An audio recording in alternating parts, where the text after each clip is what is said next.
We turn now to a rapidly developing story out of Russia. Here's what we know. The leader of Russia's paramilitary Wagner group, Yevgeny Prigozhin, accused the Russian military of launching a deadly military strike on his troops on Friday. Prigozhin posted fiery audio messages to social media that reportedly say, quote, "The evil which the Russian military leadership carries out must be stopped." He also reportedly said those responsible for killing his soldiers will be punished. Now, Russian authorities have denied Prigozhin's allegations, and Russian media are reporting that the FSB has opened a criminal investigation into Prigozhin for calling for an armed mutiny. For more on that, I'm joined now by Keir Giles. He's a senior consulting fellow at Chatham House's Russia and Eurasia program. Keir Giles, it's good to speak with you.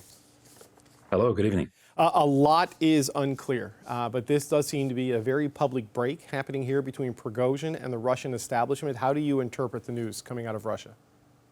Well, you're right. It's a very fast-moving story, and probably by the time we finish this conversation, more will have happened. That's the pace of events that are happening in and around Moscow at the moment. It hasn't come out of nowhere. Now, Russia watchers have been observing for some time how Prigozhin's statements and his accusations against the Ministry of Defense and this feud that's been developing has been getting to even greater heights. And people were wondering at some point there has to be some kind of crisis. That seems to have now come with an open confrontation between Prigozhin and the actual establishment Ministry of Defense and the military. And Moscow's reacted. They have put in place their emergency plans for protecting government facilities, roadblocks between Prigozhin and Moscow. They appear to be taking it very seriously. And as you mentioned, those criminal charges against Prigozhin himself, accusing him of armed revolt. And even on Russian state television, where information generally has a hard time getting through, they have now actually admitted that there is this confrontation ongoing between Prigozhin and the state. But it's moving extremely fast. We have bulletins coming out on our wire services now from the FSB, which is the national police force, sort of the successor of the KGB, I would say, in Russia. We urge Wagner Group fighters not to carry out criminal and traitorous orders of Prigozhin, but to take steps to apprehend him. They say his comments amount to a call to start armed civil conflict in Russia. Russian General Surovikin to Wagner fighters, "We must obey the will and order of the president, stop and return to bases." This sounds like a crisis when the Russian establishment is speaking in such stark terms publicly, does it not? It absolutely does. And a lot of people are using the words civil war because Wagner's chief Prigozhin has said very clearly, we have 25,000 men, others will come with us. We are going to remove the head of the Ministry of Defense because they are the ones that are responsible for so much of the chaos that is happening in the country. It is an open challenge to the authorities in Moscow, and one which appears to be backed up by armed force. And certainly the Russian authorities are treating it as that.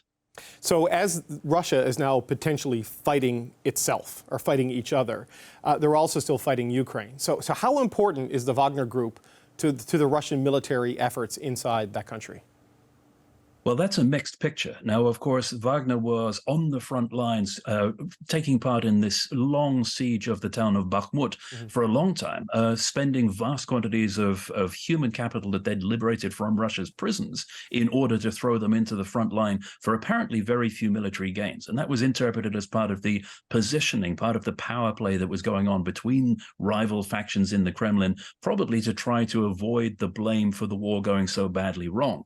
But what we've been seeing just over the last couple of weeks is Prigozhin apparently getting out of hand, exceeding the role that he'd been assigned by whoever has been protecting him within the Russian system, and becoming a bit of a wild card in Russian politics. Now, this evening, we're seeing that play out for real. And yes, there is chaos and panic in Russia itself. Meanwhile, the Ukrainian Defense Ministry has simply tweeted, "We are watching." And that's what all Russia watchers are doing at the moment, watching to see how this plan pans out and how exactly Moscow is going to get the situation back under control. Right. So Prigozhin has been sort of lippy and loud and controversial throughout this war, but this brings it to a whole new level. I mean, if he is being accused by the FSB of a coup, essentially, and armed mutiny, there is no walking back from this. So what are you, as a Russian watcher, watching for next?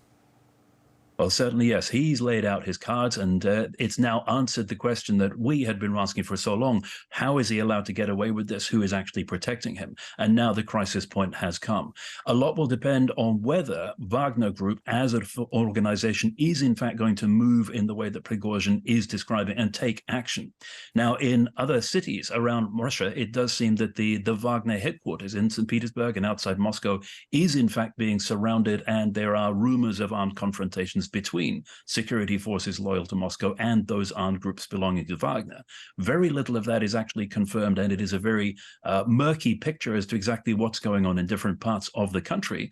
But it will depend how many people stay with Prigozhin, follow his orders, and actually attempt to take on the Russian state for real. So how real, just as a final point, how serious of a threat could this be to Vladimir Putin? Is this just something that derails and disrupts the war effort, or is this a real threat to the Russian leader himself?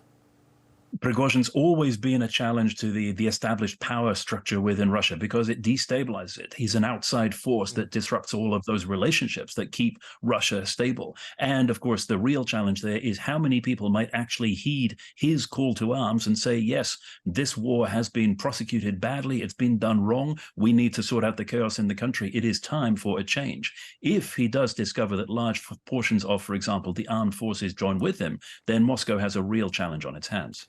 Keir Giles, fascinating stuff. Senior consulting fellow at Chatham House's Russia and Eurasia program. Thank you for joining us today. Thank you.